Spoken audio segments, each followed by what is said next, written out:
Hi, I'm Erin Iles, and I'm an undergraduate for education, specifically special education. And I'm doing this project on equity in literature, focusing on the special needs representation in children's literature, focusing like from preschool up to like the middle grades and how they show up in those kind of stories. So these are my 8 books.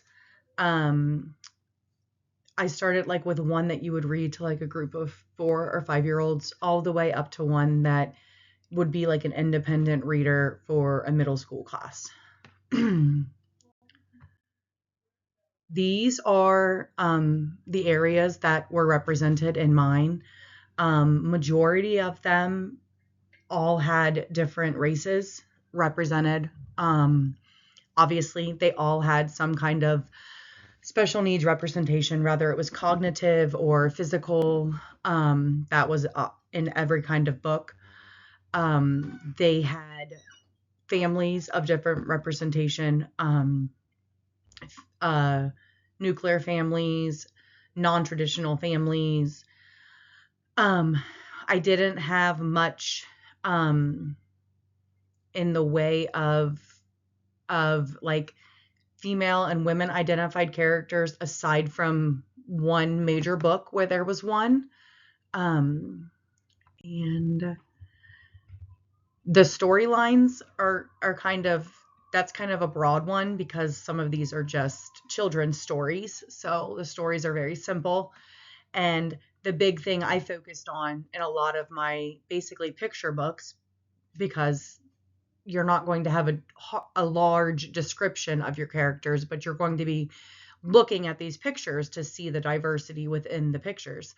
So that's where I put a lot of my focus. I think it's really important to understand that it's never too early to be learning about like acceptance, inclusion, advocacy. I currently work in a preschool classroom. We have neurotypical children and we have neurodiversity within our room. We have physical special education within our room. We just have a real melting pot in our room. And I think it's really awesome to see 4 and 5 year olds, even 3 year olds, already accept people. So that's what kind of encouraged me to go this route for this project. My very first book is We're Different, We're the Same. And this is by the top of the game in diversity, Sesame Street. Uh, Bobby Jane Cates wrote this, but it has all ages and races represented, of course, along with all of our favorite Muppets. This one is just talking about how we all walk, but we might walk differently. We all breathe, but we might breathe differently. We all have eyes, but our eyes look different. We all smile, but our smiles look different. And I made sure to include the illustrators on all of my books that have illustrations because, again, so much of mine's going to focus on the pictures. But again, all ages represented, all races represented, men, women, and children. This book, I focused on the ages. This one's, pre-K to 1. This one is called This Is How We Talk. And this one is talking about all the different forms of communication. And when people think forms of communication, they automatically go to like ASL or even like an AAC device. Some people might be familiar with that, like a little tablet. But this one, I love this book because it talked about like stimming, which is something that autistic children do, and other people stim too without even realizing it, which is a form of communication. You have grunting, which is a form of communication, moaning, just these sounds that people make, that it's a form of communication. They're trying to convey something to you. I loved this book because the representation was beautiful. There, in one of the pages, there is what is clearly depicted as a Native American woman is a teacher. There are all kinds of diverse families in here. There is, again, it's pictures. It's not written out in text, but it's clearly depicted. There's a There's a same-sex couple with their son in this. It's just the idea of reading this book to a class. Children are seeing themselves in this book, and I think that's really important. And it's beyond the children who use an AAC device, or the children who use hand signals, or the children who jump up and down to express themselves. They're also seeing their family dynamics, or their skin color, or their background. Just all kinds of things are being seen.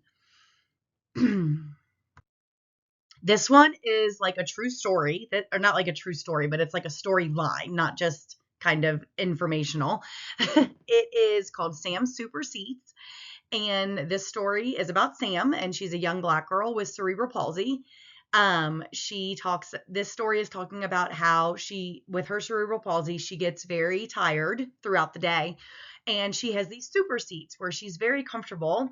That's where she likes to sit, and like the one in her home has a couple extra pillows, and in her car she has a little backrest that's nice for her to lean on. And again, she's represented in a beautiful home. She has a 2-parent household. Mom and dad, they're shown in the beginning of the book, like having a great morning, and mom's going to take her and her friends to the mall. And when she's at the mall, she gets tired, and she basically is bummed because she doesn't have one of her super seats at the mall. And she finds this bench, and towards the end of the book, she realizes that this bench is a super seat because she's there with her 2 friends and her mom, and she's coming to the conclusion that, like, when she's in a spot and she's comfortable and she has people who include her and advocate for her and make her feel accepted, that anywhere can be a super seat. So it's a really great book. And again, just like good representation. She's a Black girl, but she has 2 friends who both of her friends are white. And it's a really good book. It's a fun book. And this would be a good book for if you're in a classroom with a child that maybe it's a child that just walks slower, or it might just be a story that could help understand that. This is my favorite book in my collection. Just Ask, Be Different, Be Brave, Be You. This one is every character has a name, and they all are special needs, but all of their special needs are presented as special powers. And throughout the book, all these special powers are all on their way to a garden. And basically all of the special needs / powers are forming this beautiful garden.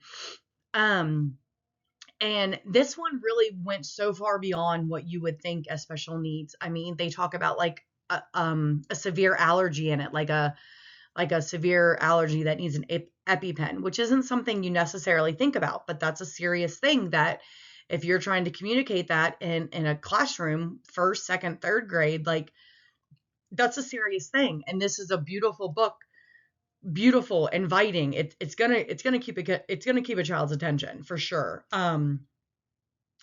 Dyslexia, just different processing disabilities, just all kinds of things are in this book. This one's definitely my favorite. I love all the content. I love all the different children being represented. One is talking about, one of them is asthma, and she's just talking about how her inhaler is a tool that she uses throughout the day. And she's like, do you guys ever use tools? And it's beautiful. It's a beautiful story. This one is a biography for kids. We love biographies. Most people are familiar with Temple Grandin, she's a pretty famous autistic woman. And this is the one where this is the female representation that is so powerful. She, beyond the special needs representation, she's a female who really kind of defied the odds. She overcame a lot to go to college, get a couple of doctoral degrees in animal science. She went on to pretty much dominate the field of farming, and she created all these amazing farming practices and became like an advocate for safer and better farming practices. And really a lot of this came from the fact that she was autistic and her brain just functioned and worked differently than anyone else's. And it's the whole idea. The title of the book is The Girl Who Thought in Pictures, and that's the beauty of it. That's how her brain works. She could picture things, and then she went into them. So this is a good introduction again to like the world of like a biography, but again written at the elementary level and talking about a woman who did things that women weren't always doing. Henry, like always, is our first chapter book in my collection. Very simple chapter book. We're talking grades 2, depending on if you're a really good reader, up to grades 4, depending on reading level. This is a little boy with autism, and he is struggling through this whole book because his routine is getting off. On Friday, which is typically share day, it's going to be a parade, and a parade is not his thing. What's really awesome about this book is throughout the book, the teachers are trying to help prepare him for his parade, and he's not feeling this. But who ends up helping him is his friend Sam, a boy in his class. Sam comes up with this idea of basically the job that Henry was given is a job that Sam would like to do. And Sam suggests the job Sam suggests the job to Henry that Sam had.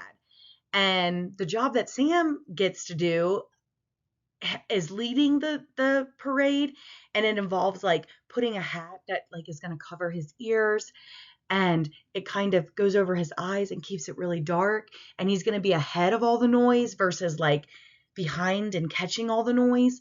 So Henry is very excited about taking on this role. And this is just a great book about, I mean, this is a child helping another child. And again, it's what you want to see. You want to see children helping other children. That's a child advocating for another child.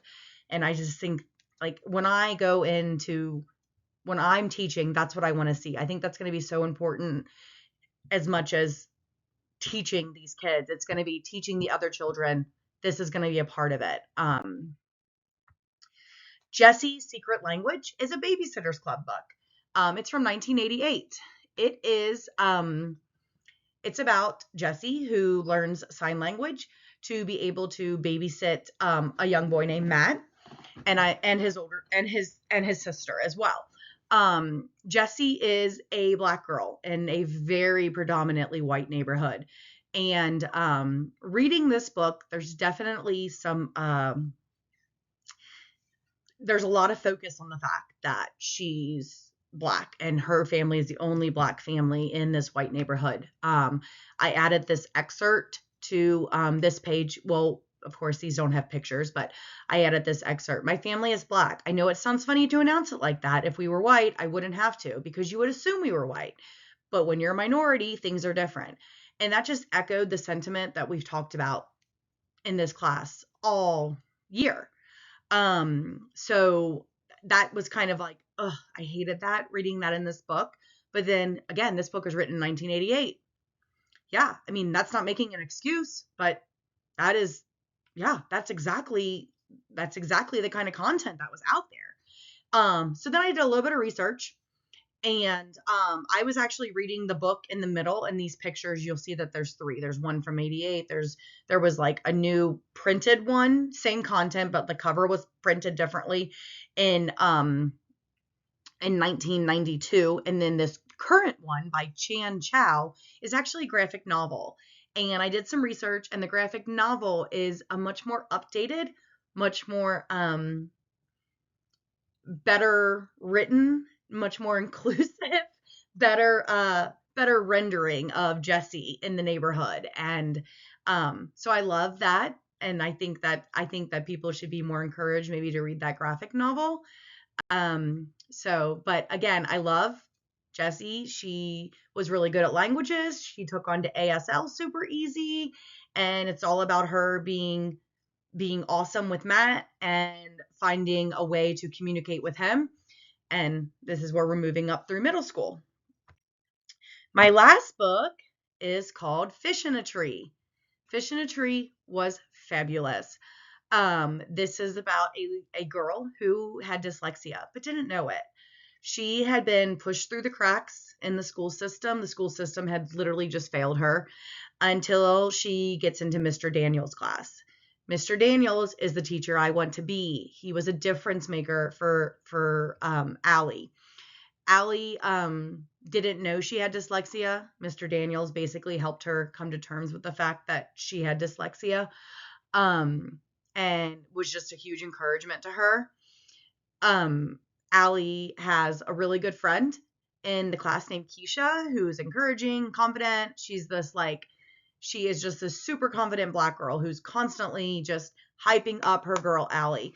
And there's a bully in her class so that's like an important aspect because that's a real thing that goes on in schools, especially for a special needs student, someone who has been called dumb through a good portion of their time. And then there's Albert. Albert is incredibly bright. He is incredibly poor. And I think that's huge. I think I see that a lot where I work, even at the preschool level. We have some incredibly bright kids who socioeconomically are struggling. And it's like, it already makes me sad because I'm like, I know these kids could have such a big future. And I just worry sometimes because we see the lack of parent involvement. We see the kind of future they could have. But it's nice to see these kids represented in literature because there could be a child reading this and these kids want to know that they are a part of that. But this was just a really good book. It's from the same kind of people who kind of put out the book Wonder. Like, they were talking about, like, they were referencing Fish in a Tree and Wonder, which Wonder's a great book too. So that was the last book in my collection. So I think it's just really important that these kind of books could be in a classroom. This is my goal in this project, was to find books that could fill my classroom. And if, again, in a special needs room, you're going to have a variety of books. Cause you could have a special needs student who's highly advanced, super smart, and doesn't fit in that gen ed room.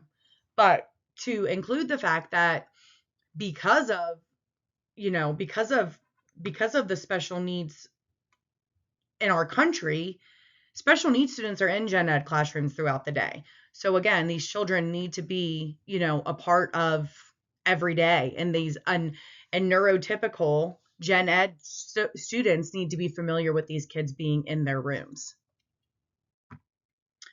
So this is just like such a tiny sample. There are so many books out there. This is just like a small, little, tiny sample of like the diversity that can exist, especially in the special needs area.